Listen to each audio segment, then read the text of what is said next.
Hello everyone and welcome back to the channel. In today's tutorial, I'll show you how to close network connections using TCPView on Windows.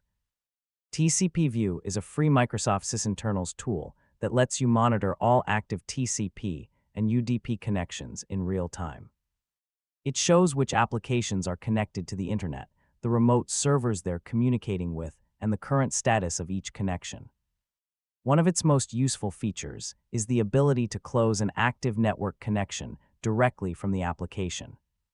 If a program is using too much network bandwidth, has a stuck connection, or you simply want to disconnect it without restarting your computer, TCPView makes the process quick and easy. This can also help when troubleshooting network problems or checking suspicious connections.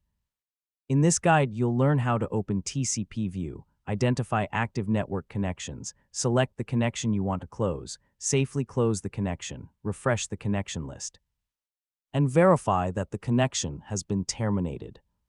So if you're ready to learn how to close active network connections with TCPView on Windows, let's get started.